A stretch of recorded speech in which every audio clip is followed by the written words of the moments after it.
Stop compression. Deep breath.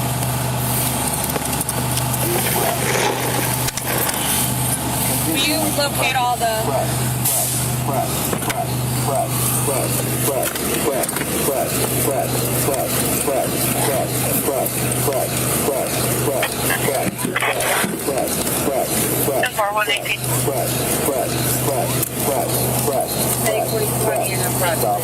How old is she approximately? No idea.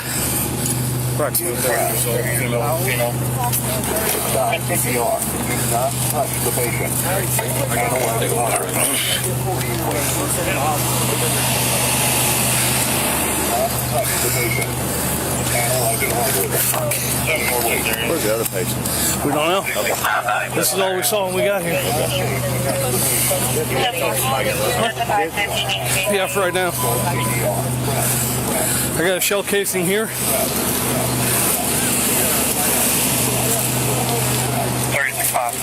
Start marking them. Put those. Put them on my head. I'm covered in blood. Thanks. Yeah. You got anything about a second victim? This is all we found. We came straight here. Gunshots and possibly ran over with a vehicle. It's literally right now all we got. What's the right breath?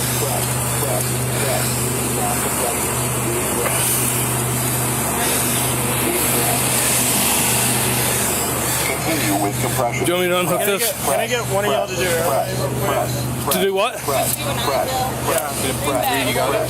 159. Go ahead. We're getting a call. I want you to call the phone numbers in the note. He's saying he received a text from Carson-Dowdy that said Star is dead at 2034. Well, I'll get to it when I can. I'm a little busy. I'm 26, this one's I want to Unless somebody else can give them a call. thank you. Now, that last little piece of info that came in over the police radio would be a huge clue into capturing the alleged killer. I'll explain more in just a bit. But during this intense moment, first responders were just worried about saving Starmichael's life. Try to keep an eye on the majority of... You're good. Just leave it. Just leave it. They're fine. Let them do their job. We'll deal with the evidence later. Victim had an apartment 7106 at that same location. About 26 of me went out there and has that. 7106. Damn it. Where did Greenback go? 7106. Here we are. 300. Suspect should have a gray... We don't even know who the is yet. Like a bag. So as soon as I went to grab it for a finger, he grabbed her hand and put it up on the thing. I'm like, really? I'm covered in f***ing blood.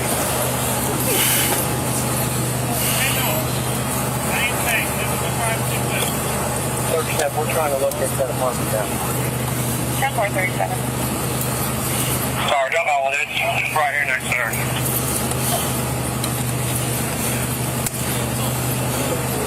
Put somebody at the door and lock it down for me. She eventually had to be rushed to the hospital. Now, while deputies were gathering evidence, they learned Starmichael had a child, and they were worried there might possibly be another victim. So not only was she shot, she was hit by a car too? I guess. Okay. Just knowing the secret right now? Yep. I'm gonna wait till this gets on here so I can 10-437. Okay. We have no idea yet. What's that? 37. So the name they gave over the radio isn't correct 14? I don't know. I didn't hear any of that because I was dealing with her. Okay. So whatever was said over the radio, I have no idea. Okay. Let's get this covered. Right here. Is that not a fragment? Is it? That's a fragment. Yeah, there's a... Okay. Yeah, this whole place is littered with them. Okay. Okay. Yeah. Yeah. Okay. 332, you were very faint. Get as much of it as you can. 51 to Sacred. 10-4.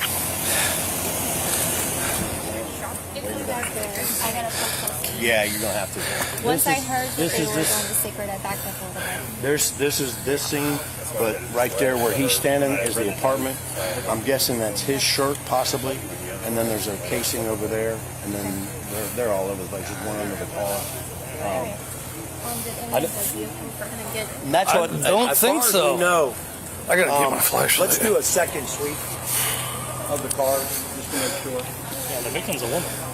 Hey, and then we got. Hey, Clint, you got my flashlight, bub? Who'd I hand it to?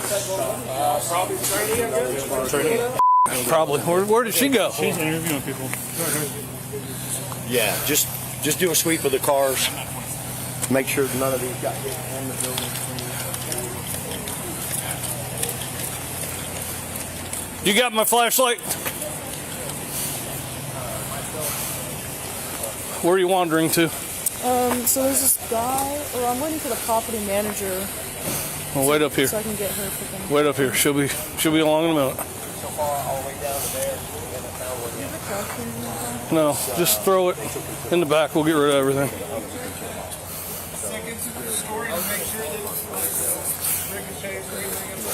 I think we looked on the outside, but I think the homeowners were already outside talking to each other. All right, 37. I was like, I hate to Go ahead, 14 only. He thinks the suspect's in route to his house at 14 only. He said that there was a black Jeep Cherokee parked out here who is this person's, the female who's unaccounted for and her son's unaccounted. That is her car. She always parks here. They're not sure if that's her, but that's the car that they saw pulling out after the shots. Okay. Buys another kid. Do we have another? No, there's a kid. She has a that's small missing. child that's not here, and no one. So there's a black Jeep Cherokee that is supposed to be here? And is this residence, and their witnesses are saying that that's the car that they saw pull out of the Oh, okay. Yeah, the black Jeep. They've already, somebody already gave dispatch the 28 on it and everything. Okay. But I'm saying, like, that's this residence. Yeah. The one that lives here with the small child. Okay. Yeah. And the small child's gone. Yes. Does dispatch know about the small child? 159. All right, somewhere in all this, there's a small child involved. We're not sure at this point if it's the victim's child or not, but the child is currently unaccounted for.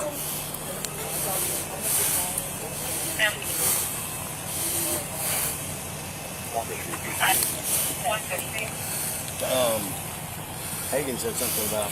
We got a call south end that the victim's child is supposed to be with the father at an address.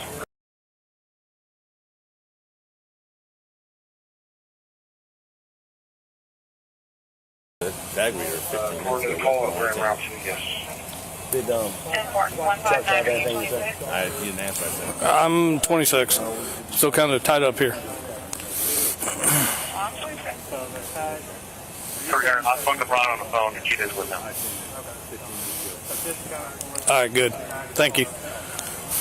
So just our suspect. Let dispatch know that. There now. Okay. So he's probably heading back to Richard. So I told dispatch to notify Baldwin and Mobile. Oh, They'll smoke take him out. You guys are good. Do you know what I'm saying? Yeah, I'm just covering blood, but I'm good. You okay? Thankfully, her child was okay, but for Starmichael herself, her life came to a tragic end. She died at the hospital from her injuries. The search was on for her killer, but investigators had two clues to work off of. First, they had to find Starmichael's child, who again, thankfully, they later learned was safe and physically unharmed. During the chaos of trying to save her life, deputies were alerted that the child was with their father, who called law enforcement. The father of Starmichael's child reportedly told them that he was contacted by Starmichael's boyfriend, Charles Carson-Dowdy. Charles allegedly told the child's father he knew Starmichael was dead, and he didn't want to talk about what happened. So it seems at initial glance, maybe Charles has something to do with it. That's clue one. Second clue, investigators needed to find Starmichael's Jeep Cherokee, which you heard on the body cam video was missing from its usual parking spot. A man reportedly called 911 that night, telling dispatchers he heard about the shooting and recognized that very same apartment complex. He recognized it because he would drop off his coworker there, and that coworker was none other than Charles Carson-Dowdy. Charles allegedly confessed to his coworker, telling the man he shot Starmichael like 16 times. Charles allegedly claimed that he was with Starmichael earlier. Everything was good. Then something sent him into a rage and he shot her multiple times. With a lot of signs pointing to Charles, investigators needed to find him. And with the help of Starmichael's car, they were able to. Starmichael's Jeep Cherokee reportedly caught a flat tire while Charles was trying to allegedly flee to Alabama. Charles allegedly told his coworker he was under a bridge heading to Mobile, Alabama, while waiting for someone to look at the car tire. The coworker reportedly encouraged Charles to turn himself in, but Charles allegedly said he was scared. A short time later, though, police caught up to him anyway, and he was arrested. Charles allegedly had the gun in the center console of Starmichael's Jeep. And he reportedly uttered 4 words when he was arrested: "My life is over." He was extradited back to Florida and charged with second-degree murder. He's been kept behind bars ever since. Then in late August, federal prosecutors announced charges against him too. A federal grand jury indicted him on charges of stalking, interstate domestic violence, murder through use of a firearm, discharging a firearm during a crime of violence, and possession of a firearm by a convicted felon. He pleaded not guilty to his charges, and his federal trial is already on the calendars for next month. If he's convicted, he's facing up to life in prison. I'm joined now by law enforcement instructor Sunny Slaughter. Sunny, always great to see you. You know, this body cam video was really shocking. You really see first responders doing their best to save Starmichael's life, but what's your reaction to seeing that really, really gruesome and graphic body cam footage? Good morning, and thank you for having me as always. Oh my gosh, these stories are so heartbreaking, so visibly shaken. You know, they cause you to visibly shake. The body cam footage is what most people don't get to see, this level of detail and how law enforcement respond and how first responders show up, EMS, and even the people in the community. You know, I was really thinking about that, about post-secondary trauma and everything. And for law enforcement, for EMS, I'm glad they blurred out the actual body, but it's a harrowing sight to see this, now that we know this beautiful young woman sprawled out on the ground in the parking lot of her home, and everyone catching this so visibly, so horrific. And the details are just astounding, what he did to her. And then, you know, I was thinking that there might possibly, when we got this body camera video in the other day, I was thinking, okay, maybe it might be a bystander effect type of situation, but really these neighbors did the best that they could while they were waiting for more first responders to respond to the scene, but really just kind of staying with her. And I really commend them for all of that from what we saw from the video. You know, and in the midst of all that chaos about learning what happened, trying to save Starmichael's life, how do officers kind of weigh whether or not to tend to the victim or to gather evidence, figure out what's going on, find the killer, find the suspect? How do they weigh their options when they have to respond to a scene like that? You know, I was looking at those minute details, and I'll say minute because when you're responding to a crime like that, you really want to ensure that the victim is getting the life-saving measures that are necessary, which is why so many people have to respond. And, you know, the young lady officer, the female officer who was really down on the ground with her initially, that's who you see as the other officer walks up with his body cam on, and she is administering and trying to be supportive what she can do. I really commend her because there was a lot going on there. And then the officer having to go, you know, to retrieve the AID machine, and then to think about what the crime scene was looking like, which is why it is really critical in these type of cases for multiple units to respond, because there are things that they have to do that the public might not be aware of. And in this particular case, I just want to identify some things that were really important. As you said, the neighbors, they were there to support. They were not chaotic. They were not wild. So they were calm enough and supportive enough that law enforcement didn't have to concern themselves with their behavior, and they could think about the critical things. Also, they had to be concerned about whether the offender was actually gone. Because if you notice, as you get into it, someone wants to know from EMS, is the offender really gone? Because they weren't sure, because the person could still be in the area lurking around. And then they also want to protect the crime scene, because that gathering of evidence is really crucial. But then they have to do the life-saving measures, which is why you see one, the female officer, she's down there giving, the life-saving measures. Somebody else has to stand up and still be accountable and have situational awareness, because she was focused on that. And situational awareness is really key to ensure that the officers are not putting themselves in danger, particularly when there's firearms around. And because, he had shot her 7 times. And there was some confusion about being able to gather some of the evidence and keep it in place. That was confusing. Hopefully it won't cause any problems with the prosecution, because of course the defense team will get this part of the evidence, and their job as a defense team is to poke holes in any part of what they can, including what was going on at the crime scene. Well, maybe somebody tampered with this, maybe something happened with this. So it's a lot going on in these times, and they really have to stay focused on the victim, on their safety, and on the crime scene. And they have to kind of do it all at the same time.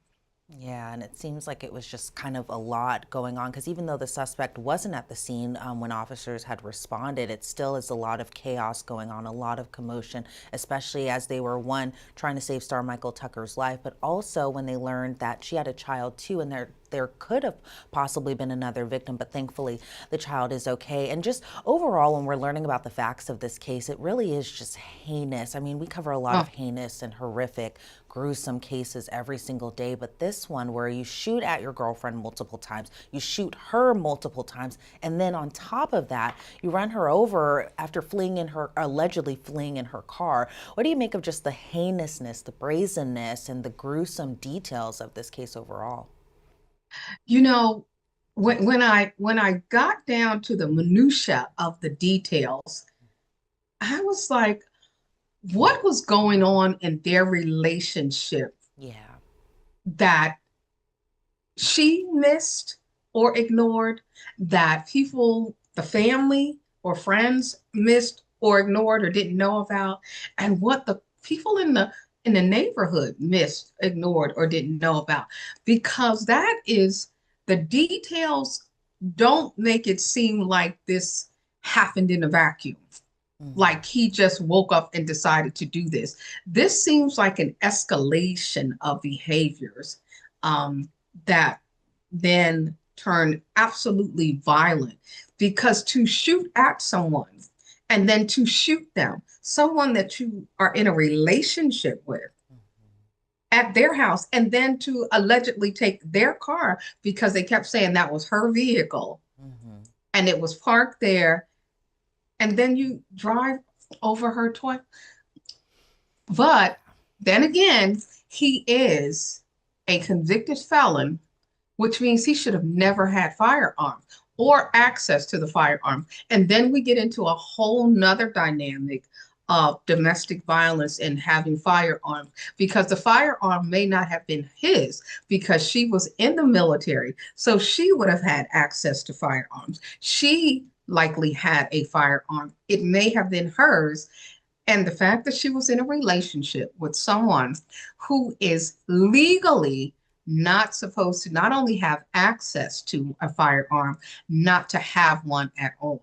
So when we get into these dynamics of who we get into relationships with, we really have to think about our safety, but also, are we complicit And I'm not blaming the victim, but I want people to understand complicity, that you cannot, if somebody's not supposed to have a firearm or be around firearms, you have to navigate how you have them in your lives and what they can have access to and what they can't. Yeah, and even from reports that we've seen, you know, when I had done the story a couple weeks ago, we learned that they weren't even dating for that long of a period of time. I think it was maybe 4 or 5 months at most. It wasn't a years-long relationship. So maybe, you know, in all actuality, Starmichael Tucker might not have even known about his criminal background, or might not have even known that he had this dangerous side to him, because it seemed like, you know, from the reports that we were seeing earlier, that it might have just been a very controlling relationship, and that there was a possibility that she was actually trying to leave the relationship prior to him allegedly gunning her down in the parking lot of her own apartment complex. And I know the issue of the gun is kind of still up in the air in terms of who it belonged to, but I'm interested in knowing, Sunny, your thoughts on whether or not you think that this was premeditated, or if you think that this was truly, you know, and I hate to say a crime of passion, because I feel like that kind of negates just the heinousness of it, but do you think that this was planned out and premeditated, or do you think that this was, you know, a moment of judgment, but a moment where he allegedly snapped? Well, you know, I don't know all of his background, so I can't say, but he has enough of a background to say that he was a dangerous offender.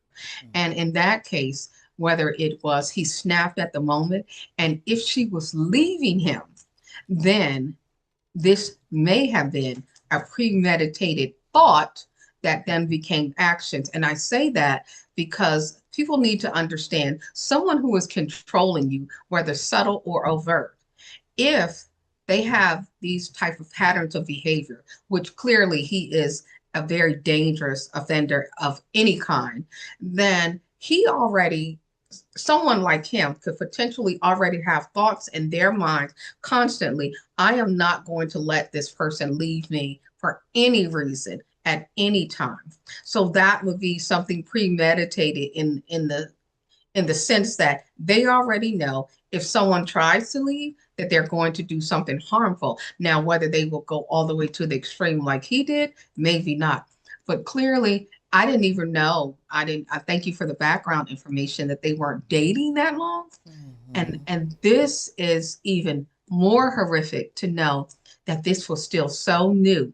You know, 4 or 5 months, you're still kind of in the, you know, the honeymoon, the nice lovey-dovey kind of thing. And for him to do this, he is someone that clearly is dangerous, deadly, and needs to be not on the streets anywhere at any time. This was horrible. And her child. Yeah, absolutely. And, you know, overall, we know that he's facing charges, state charges, I think in Alabama and Florida, and he's facing federal charges now, too. Yeah. Are you surprised that he's facing all these different charges and all these different judicial entities, I should say, you know, state and federal charges all together, all at once? No, because this is the way that we need to ensure a prosecution somewhere for him. And because he can't commit a crime in the state of Alabama and have no repercussions. He can't commit a crime in Florida and have no repercussions. And we can't continue to downplay domestic violence as it's not federal. You know, the Violence Against Women Act is a federal act. And oftentimes people kind of dismiss domestic violence as being, oh, well, you know, it's not that serious, even though people are murdered constantly. Right. And we see this a lot. It gets downplayed as it's not that serious as something else.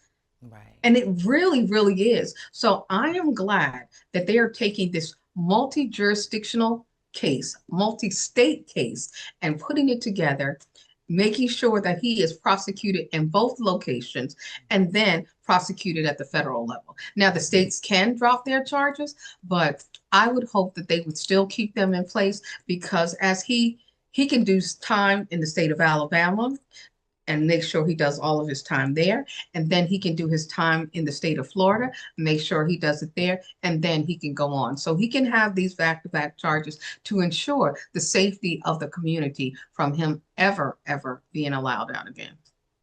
And we'll see what happens when he eventually goes on trial for his federal case next month. Sunny Slaughter, I want to thank you so much for your time and your insight into this case. I really appreciate it. Thank you so much for having me and for really spotlighting this particular case, because it is truly heinous, and may she rest in peace. Just a heinous, heinous case overall, and I'm glad that her child is okay, and we're thinking of Yes. their entire family. Sunny, again, thank you so much for your time today. Charles Carson-Dowdy's federal trial is scheduled to begin on October 20th. He was also charged with homicide in Florida. Online records show he has another court date in his state case on September 25th. Thanks so much for joining us here on Law and Crime. I'm Elizabeth Millner.